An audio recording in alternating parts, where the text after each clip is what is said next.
हरे कृष्णा, राधे राधे। तो फ्रेंड्स, आप सब कैसे हैं? आशा करती हूँ कि आप सब बहुत अच्छे से होंगे। और फ्रेंड्स, यहाँ पे ना हर रोज़ की जो हम पूजा करते हैं ना, उनमें हमारी एक आदत बन जाती है।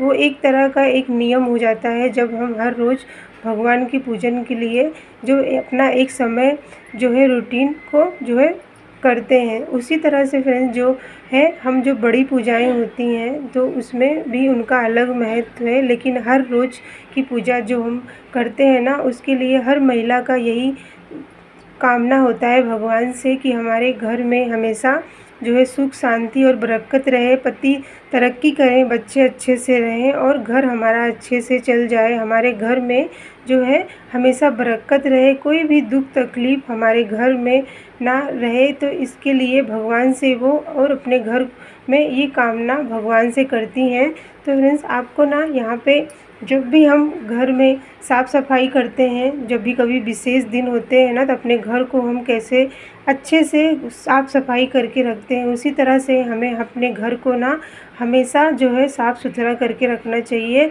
समय समय पे ना अपने घर को साथ साथ अपने जो पूजा मंदिर है ना, उनकी भी सफाई पर विशेष ध्यान देना होता है। और पूजा करने के लिए जो विशेष समय बताया गया है ना, वो है ब्रह्म मुहूर्त। लेकिन सभी के लिए ये ज़रूरी नहीं है कि हम इतनी सुबह उठते हैं और हम इस सब बातों को जो है पूरा कर पाएँ, क्योंकि पति को जॉब के लिए और बच्चों को स्कूल भेजने के बाद जो हम ये सब पूजा करने के नियम होते हैं ना, तो ये सब करते हैं। तो जिस समय पे भी आपको अगर समय मिलता है ना, अपनी पूजा को उस तरह से आप करें, अपने परिवार के हिसाब से, अपने गृहस्थ के हिसाब से।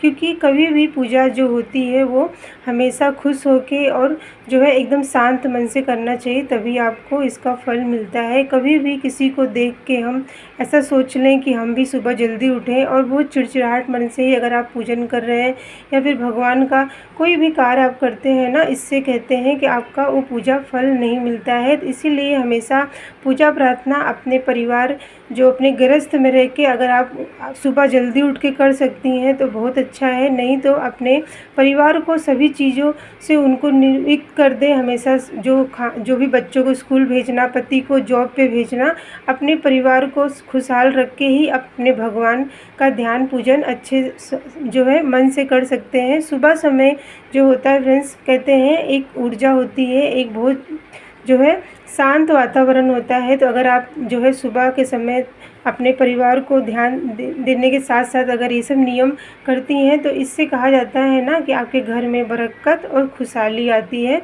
तो अपने गृहस्थ जीवन को सोचते हुए आप ये सब कार्य ज़रूर से करें। उसके बाद ना यहाँ फ्रेंड्स, हमें सबसे पहले कहा जाता है कि भगवान का पूजन जो है हमेशा जो है नहा धोने के बाद स्वच्छ और साफ़ सुथरे कपड़े पहन के ही करना चाहिए। कभी भी ऐसा आप नहीं कर सकते कि हम जिस कपड़े को पहने हैं उसी में खाना भी बना रहे हैं, उसी में खा भी लेते हैं और फ्रेंड्स अगले दिन फिर हम उसी कपड़े को पहन के पूजा करें, तो ये भी शुभ नहीं होता है।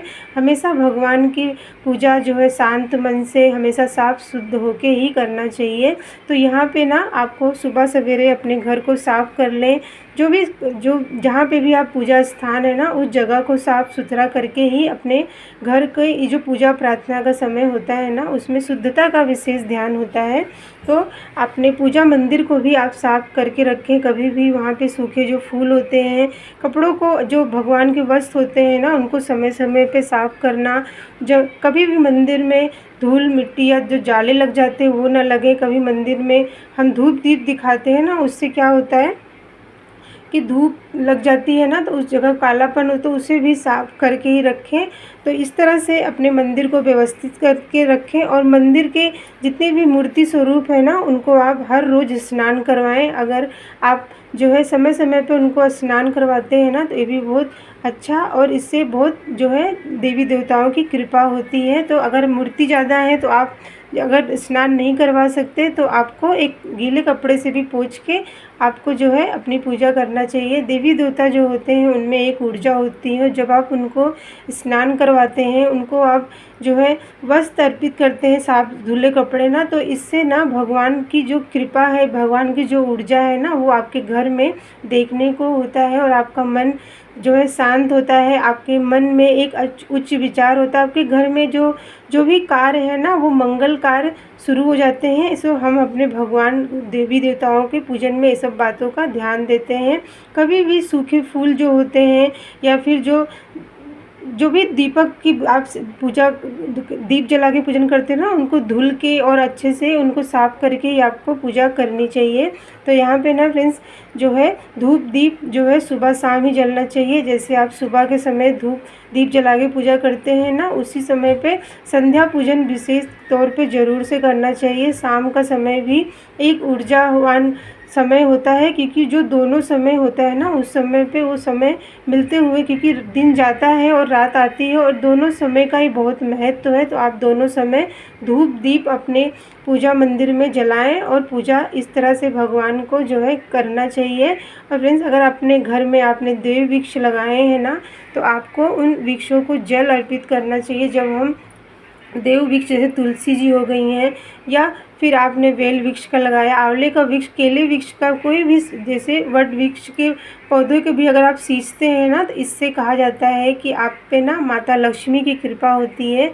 इन देव वृक्षों की पूजन करने से ना हमारे सौभाग्य में बढ़ोतरी होती है और हमें माता लक्ष्मी की कृपा मिलती है। और इससे फ्रेंड्स हमारे घर में एक खुशहाली होता है। जब हम अपने घर में पेड़ पौधे लगा के उनका सेवा करते हैं ना, तो इससे हमारे घर में एक बरकत होती है, क्योंकि जहाँ हरियाली होती है, जहाँ पे जो है वातावरण शुद्ध होता है ना, वहाँ पे देवी देवताओं का वास होता है। तो आपको अपने घर में कुछ देव वृक्ष ज़रूर से लगाना चाहिए। अगर जगह हो तो अपने हिसाब से, अपने घर के हिसाब से आप एक तुलसी का पौधा और एक जो है कोई भी देव वृक्ष को अगर आप जो है आप लगा के उनकी हर रोज़ सेवा कर सकते हैं। तो ये सब कार्य आपके जीवन में खुशहाली और आपके घर में बरकत लाती हैं।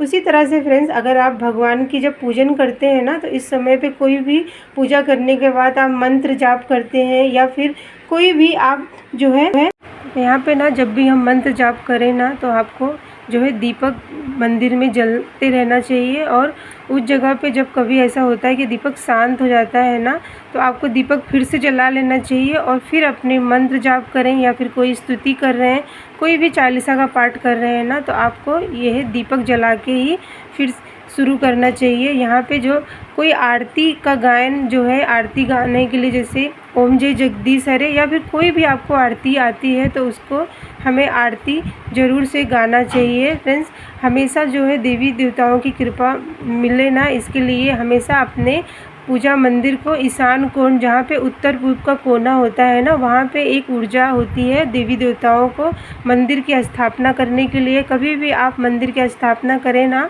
तो आपको इस जगह पे अपनी मंदिर रख के पूजन करना चाहिए। हमेशा आपका जो मुख है ना, वो पूर्व की दिशा की तरफ रहे, और भगवान का जो मुख होता है वो पश्चिम दिशा की तरफ होता है। तो इस तरह से जब आप पूजा करते हैं तो इसका विशेष लाभ होता है।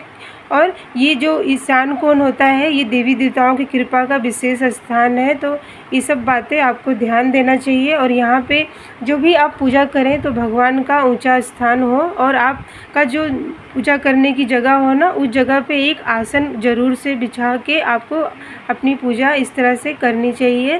फ्रेंड्स हमेशा भगवान की कृपा हो, हमारे घर में खुशहाली रहे, घर रहने वाले हमेशा खुश रहें।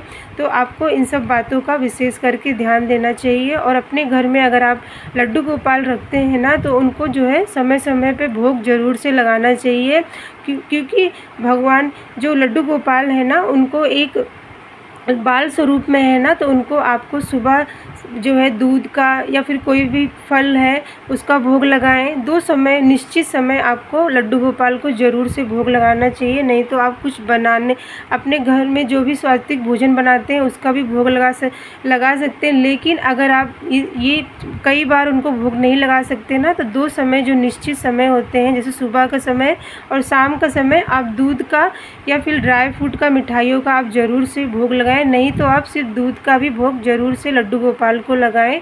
और इस तरह से हमें अपने घर में इन सब पूजा प्रार्थना के ध्यान देना चाहिए। तो फ्रेंड्स मैं आशा करती हूँ कि आपको ये बातें जानकारी पसंद आई होगी। अगर पसंद आई तो वीडियो को लाइक करें, चैनल पे पहली बार आए हैं तो चैनल को सब्सक्राइब कर लें। हरे कृष्णा, राधे राधे।